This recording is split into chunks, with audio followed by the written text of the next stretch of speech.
सुरेश अपने तोतों के इतने ऊंचे दाम मांग रहा है, ये सुनकर राजा ने सुरेश को अपने दरबार में बुलवाया और पूछा, क्या है इन तोतों में ऐसा। सुरेश का जवाब सुनकर राजा को बहुत गुस्सा आया और राजा ने उसे जेल में डालने का आदेश दिया। मित्रों, आज की कहानी का टाइटल है सुरेश और उसके तोते। तो आपका ज्यादा समय न लेते हुए शुरू करते हैं आज का वीडियो। किसी राज्य में एक सुरेश नाम का एक आदमी रहता था। वह बहुत गरीब था। वह रोज जंगल में जाता और कुछ सूखी लकड़ियां इकट्ठा करता और शाम को उसे बाजार में बेच देता था। उसी से उसका घर का खर्चा चलता था। एक दिन बहुत तेज से बारिश हो गई। जंगल के सारी लकड़ी बारिश की वजह से गीली हो गई। अब सुरेश सोचने लगा कि आज तो एक भी लकड़ी सूखी नहीं है, सारी लकड़ी गीली हो गई है, आज मैं बाजार में क्या बेचूंगा।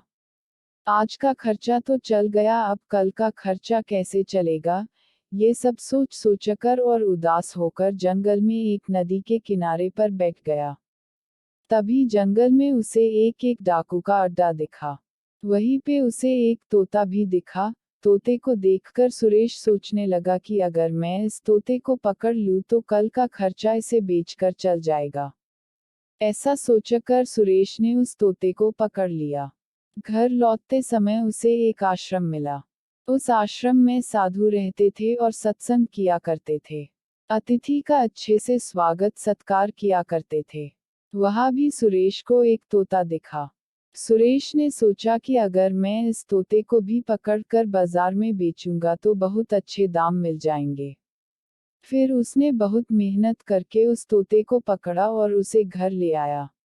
अगली सुबह वह दोनों को अलग अलग पिंजरे में रखा और दोनों तोते को बाजार में ले गया और दोनों के अलग अलग दाम लगाया। लोग आते और उसका दाम पूछते। तब सुरेश कहता कि एक का दाम 1 रुपया और दूसरे का दाम 1 लाख रुपया है।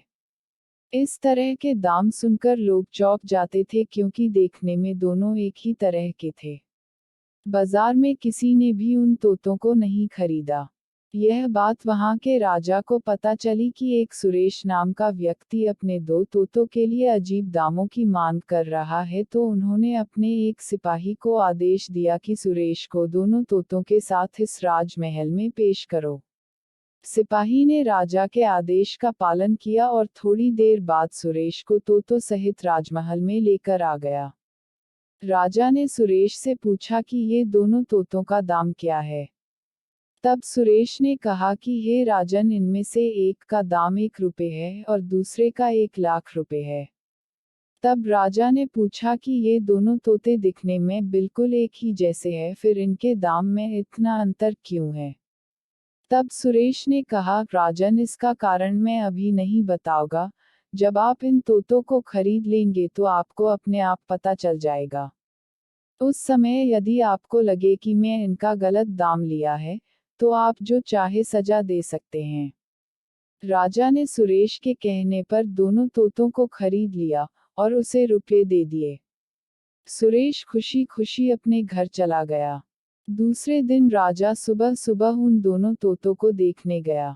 जैसे ही वह एक पिंजरे के पास गया, वैसे ही उस पिंजरे के तोता जोर जोर से चिल्लाने लगा, अरे दौड़ो दौड़ो, इसे पकड़ो, यह दुष्ट कहाँ से आ गया, मारो इसे मारो, इसके हाथ पैर तोड़ दो, इसका गला काट दो, इसे लूट लो। राजा को उस तोता को सुनकर बहुत गुस्सा आया।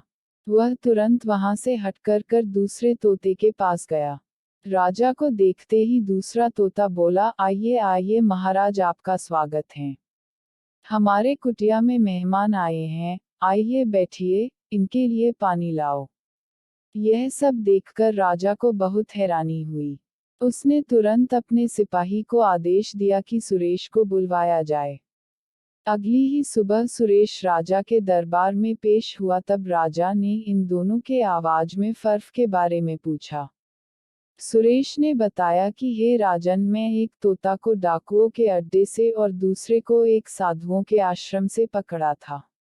डाकू लोगों को मारते पीटते हैं, गालियां देते हैं और लूटते हैं। उन लोगों की बातों को सुनकर पहले वाले तोता ने यह सब सीखा था और वह तोता वैसी ही बातें करने लगा। दूसरा वाला तोता ऐसा बोलना इसलिए सीख लिया कि वह एक साधु के आश्रम में रहता था, और आश्रम में लोगों का हमेशा स्वागत होता है। वेद पुराणों का पाठ होता है और वहाँ हमेशा मीठा शब्द बोला जाता है। यही कारण है कि दूसरा वाला तोता सदा अच्छी अच्छी बातें करता है। यह सब संगत का असर है। अच्छी संगति इंसान के अंदर अच्छा व्यवहार उत्पन्न करती है और बुरी संगत इंसान को हमेशा गलत रास्ता दिखाती है। इसलिए हम सभी लोगों को सदा अच्छे लोगों के ही संगत में ही रहना चाहिए। तो दोस्तों, आज की कहानी में इतना ही। मिलते हैं अगली वीडियो में एक नई कहानी के साथ। तब तक के लिए राधे राधे।